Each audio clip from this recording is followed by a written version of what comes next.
WhatsApp पण ऐकतो. व्हॉट्सअपवर सुद्धा बऱ्याचदा खूप जणांचं स्टेटस असते किंवा लिहिलेलं असतं की प्रामाणिकपणा ही फार मोठी गोष्ट आहे, लहान माणसाकडून त्याची अपेक्षा करायची नसते. तर असं व्यक्तिमत्व नरवडे सर. शिवाजी महाराजांच्या काळातलाच एक प्रसंग सांगतो. शिवाजी महाराज एका मोहिमेवर असताना रायगड किल्ल्याचं काम चालू होतं, बांधकाम चालू होतं, आणि ते बांधकाम करणारा जो सरदार होता हिरोजी इंदोलकर याच्याकडे ते काम दिलेलं होतं, त्याचा तो प्रमुख होता. ते काम त्याच्याकडे दिलेलं असताना महाराज स्वारीला गेलेले होते. किती वेळ लागेल माहीत नव्हतं, काम बंद पडू द्यायचं नाही एवढी एकच गोष्ट त्या सरदाराला माहित होती. दिलेला पैसा संपला होता, काम बंद पडू द्यायचं नाही, आणि काम बंद पडू द्यायचं नाही तर त्याला पैसा उभा करावा लागणार. त्यावेळेस त्या सरदारानं हिरोजी इंदोलकरनं स्वतःचं घर, स्वतःच्या बायकोचे दागिने वगैरे त्याच्याजवळ जे काही असेल ते सर्व गोष्टी विकल्या आणि विकून ते काम पूर्ण केलं.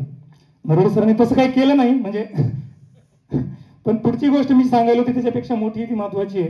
ज्यावेळेस शिवाजी महाराज वापस आल्यानंतर त्यांना ज्यावेळेस गोष्ट कळली की असे पैसे कमी पडले होते आणि हिरोजीनं ते काम थांबू दिलं नाही, त्याचं घर विकून, त्याच्या बायकोचे दागिने विकून ते काम पूर्ण केलं. महाराज खुश झाले. महाराज म्हणले, हिरोजी काय तुला पाहिजे, काय बक्षीस पाहिजे ते सांग.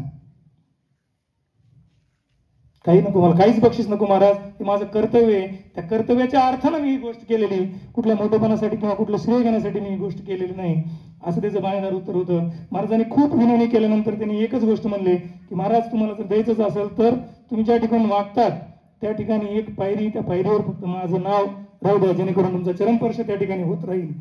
आणि आजही जर तुम्ही रायगडावर गेला असाल तर समाधीच्या समोर एक पायरी, त्या पायरीवर लिहिलेलं आहे, सेवेसाठी तत्पर मावळा हिरोजी इंदोलकर. सांगायचं फक्त एवढंच की इतक्या तत्परतेनं शाळेसाठी झटत असताना, इतक्या तत्परतेनं तन मन धन देऊन सुद्धा शाळेसाठी कार्य करत असताना कधीच श्रेयवादाची अपेक्षा न करणारं व्यक्तिमत्व म्हणजे नरवडे सर. आणि आज त्यांच्या निरोपाच्या क्षणामध्येच फक्त ते स्टेजवर बसलेले होते. हे मी त्यांना इतक्या दिवसात पाहिलेलं पहिल्यांदा आहे. सहकारी म्हणल्यानंतर सर आपले दररोज प्रसंग आले, काही कमी जास्त गोष्टी झाल्या असतील तर इथून जाताना आम्हाला बिलकुल क्षमा करून जावा.